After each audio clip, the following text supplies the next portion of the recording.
Hey guys, welcome to the next episode of The Pedestrian. Watch us, the developers, play the game and talk about it. This is the second area in the game, and let's just jump right into it.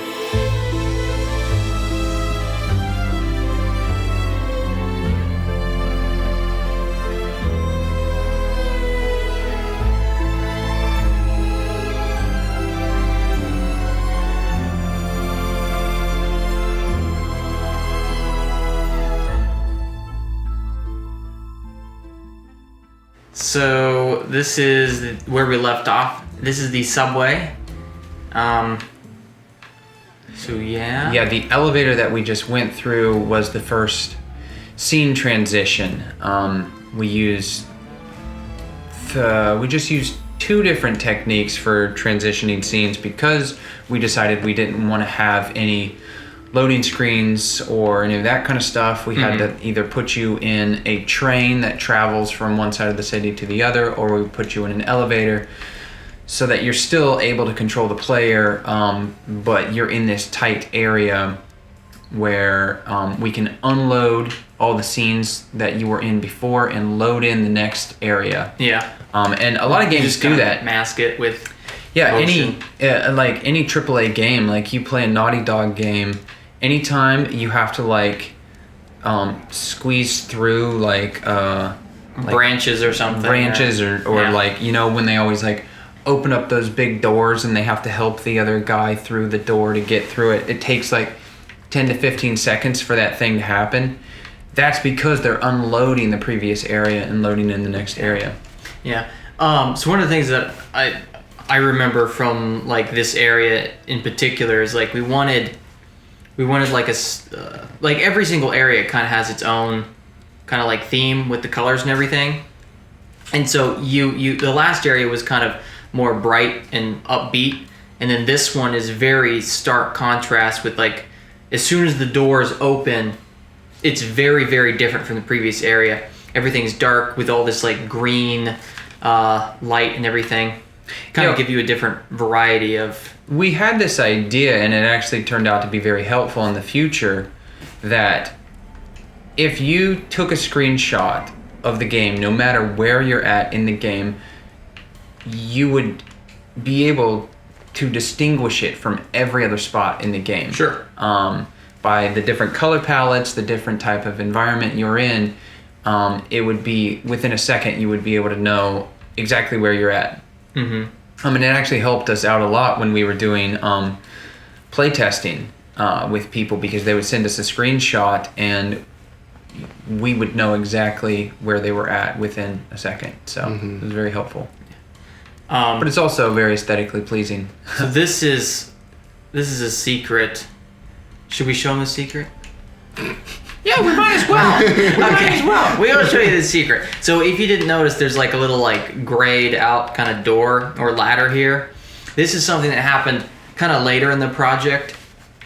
We have a particular Kickstarter backer, and he had one of his rewards for his Kickstarter backing is to have certain levels in the game, and his idea was to hide these books throughout the game, and there's I think 5 of them, and they would always be hidden, and so you would be able to find them. And then one of the things that we did as kind of a reward for being able to find them is you see in this one, here's a top hat on a pedestal. So this is just kind of a cool little thing where it's somebody will stumble across it and they'll get to have a hat. So yeah, the guy that we worked with, he was really creative, and we had a lot of fun kind of making this with him. So it was fun to collaborate with somebody. Yeah, especially because when you're working on a super long project, it seems like a lot of these type of things, these special things, it's you can't do these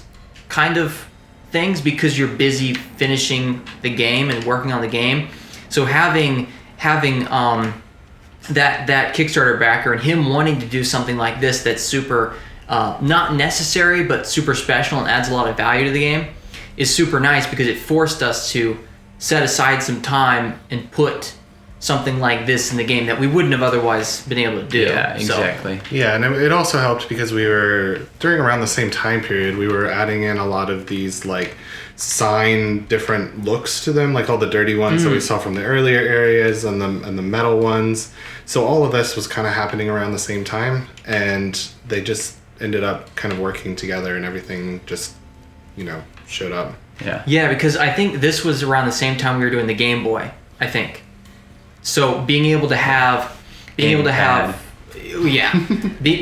like a sign that's a different size, like smaller or bigger, we had just figured that out. And then, which it's hard to tell, but this is actually scaled down a lot. Normally the little pedestrian character is about 2.5 inches tall, but if we tried to fit him in a book like that, there wouldn't be any play space. So Jed figured out how to make the character per panel larger or smaller so that we could have more play space and not take up a lot of room in the 3D environment. Yeah, and then we have like a custom texture just for this book with like the little like watermark on the top left and stuff like that. So yeah, I'm really happy that we got to be able to do like the books and stuff. Oh yeah, it seems like it's a pretty common thing that you don't actually get to do the fun stuff with your game until you're like 90% finished with the game, because you're just busy building the base, the foundation of the game, and then finally you can actually start making stuff look good at the very end. Yeah. Like, we didn't even get light mapping to actually work until it was like, maybe 4 months before we had to launch. It was super stressful. Yeah, like the game engine we're using, the light mapping in the game engine, it's fine, but it just takes forever. Like, baking a light map takes 2 hours or 4 hours or something for some of the areas. Yeah. Which just isn't realistic, especially when you're trying to flesh out an area's lighting and figure out like what colors you want. And then on top of it, you would have problems with the light maps, and they would be, ruined. You'd have to just do it all over again. Dude, so we opted for a different light mapping resource, and it actually turned out to be pretty awesome. But drop down really quick. I spent over an hour on that stupid steam coming out of that mug. I was having so much trouble with it, and I thought, like, was it even worth it to do that? I don't think it was. No. But at least we get to look at it pointed out now. Yep. Oh. Yeah, one of those big issues that we had with the light mapping was, like, early on, the whole game was kind of in real space. Like, the warehouse was actually physically connected to the subway. Like, it was just in one scene, basically. And so when we had the whole game set up that way, it created just this massive complex of, models and geometry. It was just huge. And so the light mapper wasn't a huge fan of that. One thing for having big models, and another for being so far away from like the origin point. So there's just a lot of unnecessary stuff. So when we switched over to kind of areas load in and load out, and they all kind of take up the same actual physical space in the game world, it did help solve some of those issues, along with just like loading right off the bat. Yeah, because you don't have to load the whole game at once. It's just it's more streamed. Yeah, so this is like, I would say this is probably like one of the first kind of legit puzzles that you come across. Yeah, it actually takes a little bit to think about.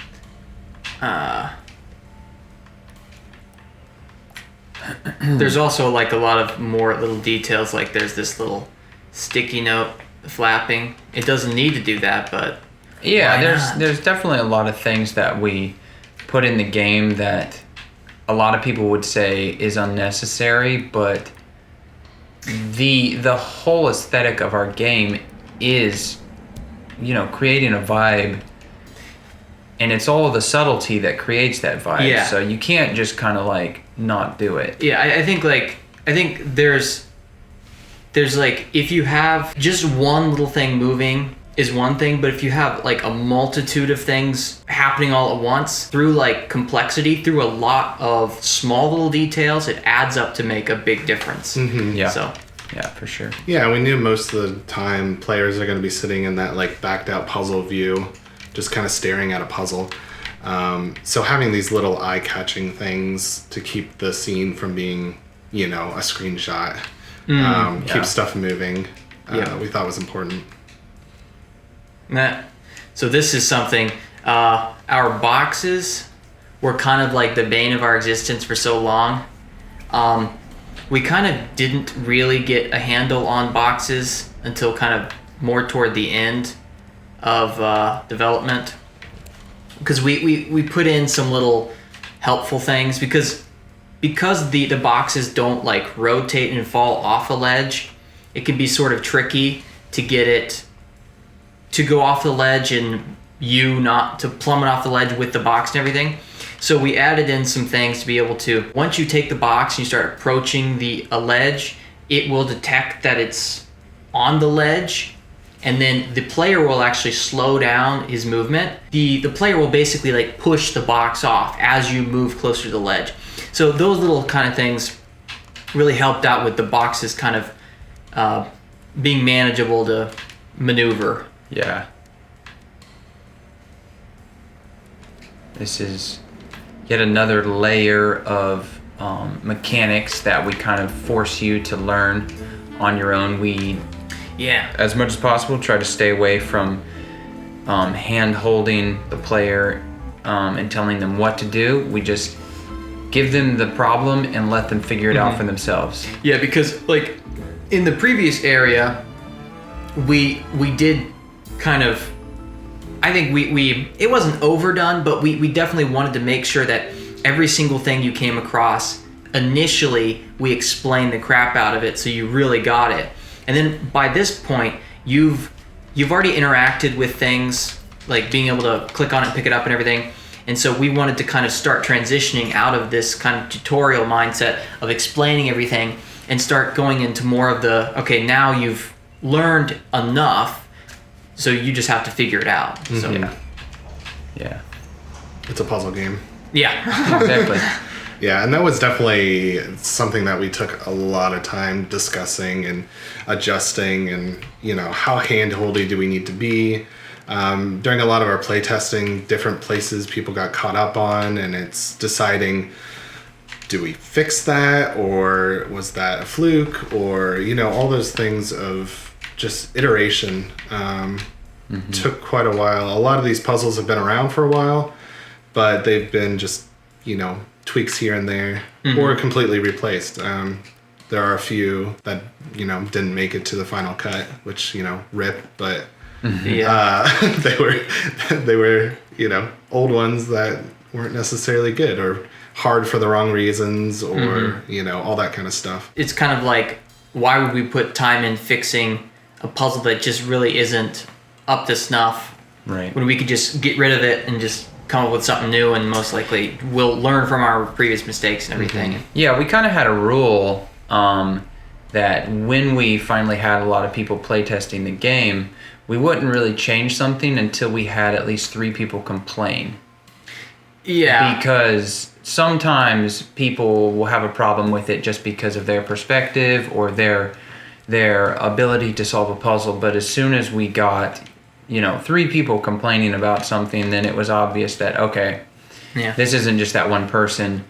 It needed to be redesigned or something like that. Or potentially even the progression up to the puzzle that they had difficulty with could potentially also have a bearing, or have a bearing on the perceived difficulty of the puzzle, just because they hadn't quite grasped a previous concept or something like that. So potentially going back, and a lot of times we would add in signs, kind of like back there at this previous sign, the one that was hanging there, we added that sign specifically for one of these 3 puzzles. I think it's the one on the right, to kind of hammer home a particular concept. So by the time you come over here and start playing this puzzle, that one aspect of the puzzle has been kind of explored more.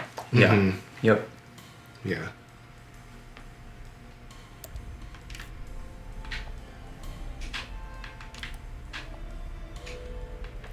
Yeah, so this is one of the puzzles that's been around since the very beginning of puzzle creation.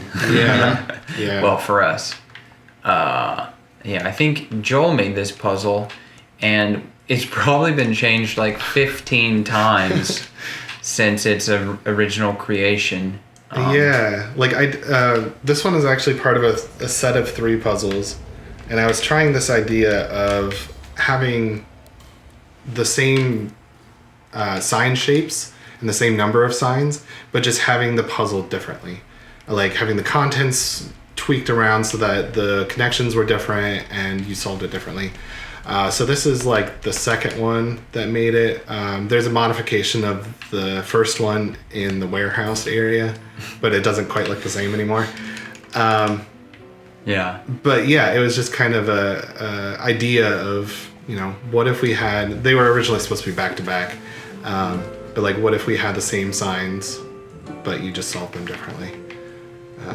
And so it ended up making it into the end. Yeah. This is a good puzzle. Oh yeah. Nice. There's our little unicorn. So one of our other Kickstarter backers, who's a friend of ours and who did quite a bit of beta testing with us, he has a game that has this little stone unicorn. Yeah. So yeah, it's pretty cool. That was fun to make. I'm glad he liked it.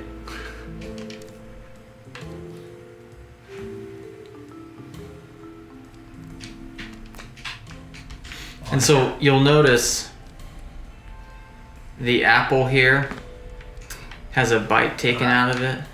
Should we talk about it? Yeah, we can talk about it. I'm just appalled at how ugly that apple is.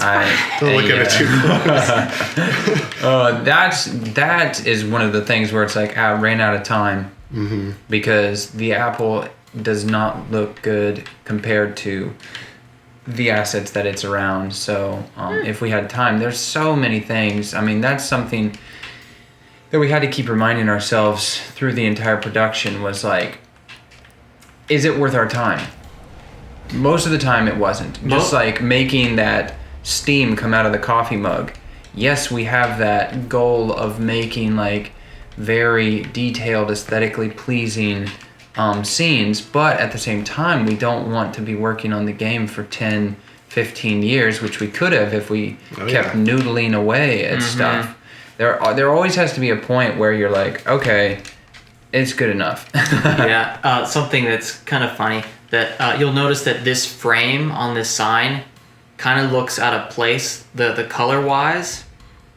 This was actually something that happened, I think like a week before we launched the game. We were light mapping this area. Oh, that was stressful. And it just broke. Like light mapping just wasn't working, and we were just having the worst time trying to figure out why certain objects were like blowing out or something. I can't quite remember exactly what it was. But instead of fixing it, we just had to kind of band-aid it, and then this frame, as a consequence, is not quite the right color. Oh yeah, because it's not light mapped, is it? It's light probed. I can't remember. I believe so. Yeah, there's a real-time light in the bottom right corner, adding those like reflections on the sign, so you can see like the scratches in the bottom right of that sign have a bit more brighter kind of specularity. And so thankfully we had a light there to actually give this thing at least a little bit of variation. Otherwise it would be kind of dull and look even more out of place. That's right. So it wasn't, the worst thing, and it's better than the whole thing being broken. So. Yeah. Okay, but the apple is so there's another bite taken out of it, and this is something that we added. We had actually talked about this kind of thing for like a really long time. Look at the resolution difference from the gamepad to the apple. I like it. But this is something that we added in as kind of like a we call them progression objects, where they kind of reinforce progression as you're playing the game. So as I beat the hubs, the apple gets smaller and everything. But it also kind of has a story consequence too, like which we can get into more later. But go back down to the gamepad. Yeah, so I designed this on my own just to kind of give a little nod to like the classic game stuff. So if you look at the joystick in the bottom left corner, that's actually a Nintendo 64 joystick. And then I guess the rest is pretty much Game Boy style, but I wanted to make sure that instead of having an A and B for the buttons, it's That's the PlayStation. I think that's PlayStation. Yeah, square and PlayStation. circle. Yeah, so a little nod to a bunch of different stuff. Mm-hmm. Oh, and you also notice the backpack in the bottom right corner. That is something else that it's kind of a story point that shows up. Yeah. This is a puzzle that's kind of been a success. I don't really think we've done very much to this puzzle, really. Like, from its initial creation. Right. It's kind of been one of those puzzles that Daniel created, and it just kind of worked, and a lot of people liked it, so...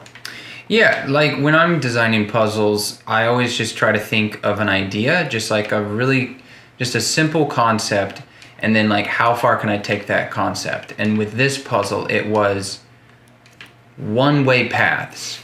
How can you make a series of signs that allow you to only go in one direction? And then it turns into this kind of maze of knowing like, okay, since I can only drop down, I have to keep falling down, even though I'm not always going down. I continue to just fall down through the whole puzzle and then make it out. So I thought it was kind of a fun concept, and it's like taking a break from the usual type of puzzle. Yeah. One of the things I do remember about this puzzle in particular, and we did this with some other puzzles too, we actually increased the height of these drops. That's just like one thing where through testing this puzzle and some other ones, we found that it wasn't immediately apparent that you couldn't like climb this ladder and then jump back up. Mm-hmm. So we just said, okay, we'll just make it like very, very apparent that there's absolutely no way that you can make this jump. And then that just removes it. So as soon as they get in this puzzle, they go into puzzle mode, then they're like, okay, I can't do that, you know? Right. So it just removes some of the headache of them, like potentially starting out with the wrong idea about what's what, you know? Right. Yeah, a lot of times people just go into the puzzles, look into puzzle mode, and then like solve it in their head basically, while the other set of people try something, go through it a little bit, and then like, oh, this is where I run into it, stop, and then they go back out and kind of iterate on it. So we wanted to help those, mind runners to be able to figure out if it'll work or not. I like that, mind runners. So this is one of the little like feedback things that we did, where it's like whenever this is like completed for the area, like the Game Boy, you grab this component and you plug it in. We like fill up the little progress bar at the bottom. We flash the screen. And there's actually like a sound effect too that plays. So there's like multiple different things that are happening to kind of push the idea home that you've like done it. Yeah, you've progressed. All right. Yeah. So this, I guess we can talk about like this is the previous area was super linear in the way that the puzzles played out. But then after that like initial area, like the tutorial area, then we start going into the kind of structure of this area, which is a hub. You go into this initial sign, and there's all these things that you need to like acquire, and then it branches out to the individual puzzles. Yeah. Yeah, and I think we came up with this idea based on another puzzle game called the Talos Principle.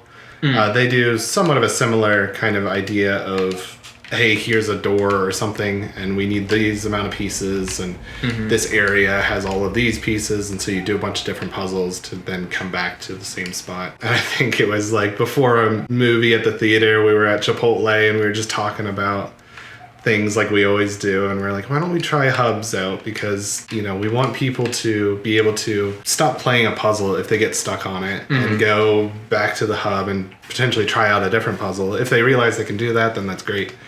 Some people just, butt their head against the wall until they get it. So it helped us to create an area that's more kind of circular as well. Like you go to a central point and then you go out instead of like an area that's very linear and long.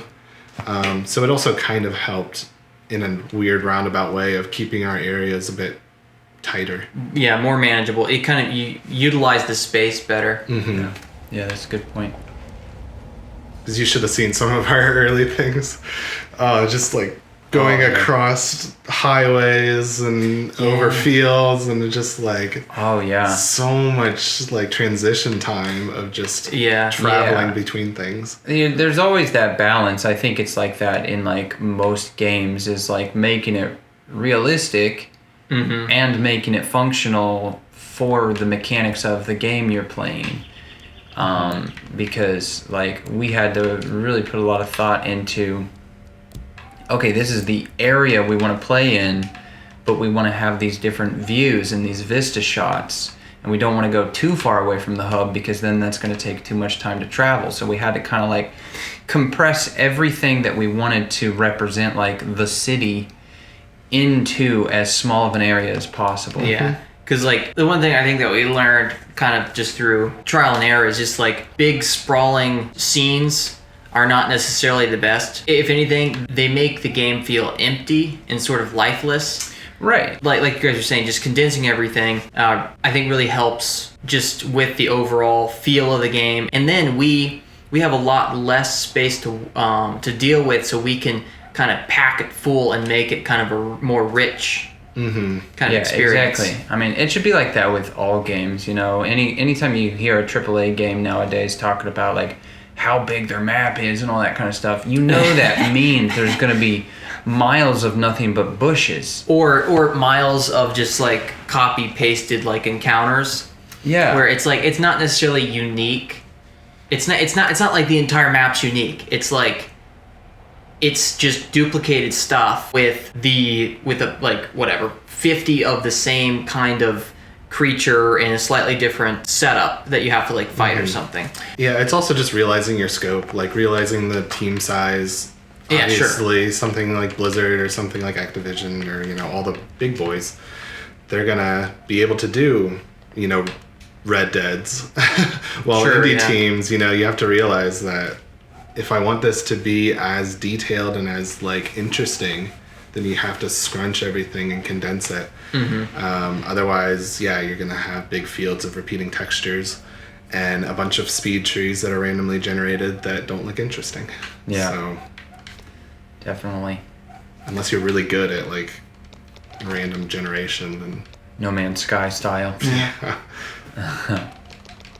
Yeah, so this is another one of the like scene transition things, and we wanted this. Well, the train was in our pipeline for a really long time, and we actually wanted the train to literally travel from one location to the other, and then you could go back and forth from one to the other. We wanted it to feel more like you actually were in control of the train and it was your fast travel. But it just kept getting more complicated. And actually mapping out the city so it made sense to go in a proper path. Because like I had mapped out the whole city, and I had this idea of like going over this big bridge over the water, and then on the other side was like the university and stuff like that, and it was going to look really cool. But it all just turned out to be way too ambitious, and we decided, because we needed this scene loading technique like we used in the elevator, we would just turn the train into that, and it would just become a scene loading spot. Yeah, I think it was always going to be kind of a scene loading thing. It's just one of the other things that put us into this kind of scenario we have right now is that it would just be way too difficult for people to go back to other areas, because if they had the ability to go back to other areas, then they could get lost in the other areas, or maybe they could skip ahead to another area and like skip like crucial like gameplay teaching moments and everything. So it just kind of opened it way too much. Yeah. And it didn't allow us to design as much kind of the curve and difficulty of everything. Yeah, that did kind of come into effect later on. A lot of puzzle games, I mean, some draw on this idea of where you're up against a puzzle and you're trying to figure it out, and then sometimes you're just like, well, maybe I don't have all the tools I need, or maybe I'm missing something and I need to go back and look for something. Things like Abduction or you know, games like that where you're exploring around our style is more, you have everything you need, just try and figure it out.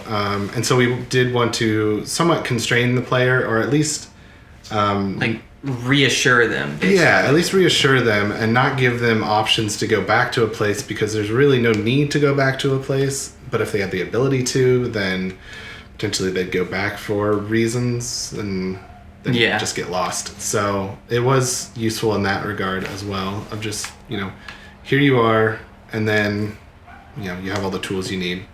Try and figure it out. Mm-hmm. Yeah. Okay, I'm going to hit the button. Here we go. And that initiates the scene loading. And the hula girl dancing. Yeah, so this we put a lot of work into this thing. So like the hula girl's moving. If you didn't notice, as soon as I hit the button, like the little train thingy pushed forward, like the little accelerator. And the clipboard is a way to show progress. As you can see, there's four more tabs on the paper showing each piece of paper that falls off the clipboard like it did is another area, and each of these pieces of paper represents the object. The object that you're ultimately trying to get from that area. So that was the second area of the game, the subway. And the next episode will be in the downtown, one of our favorite areas. Mm-hmm. Thanks for watching. If you have any questions or comments, leave them in the description below. Okay. In the description. Just log into our YouTube account and just fill out stuff in our description. Okay. Later. Later. We'll see you in the next one. Bye. Peace.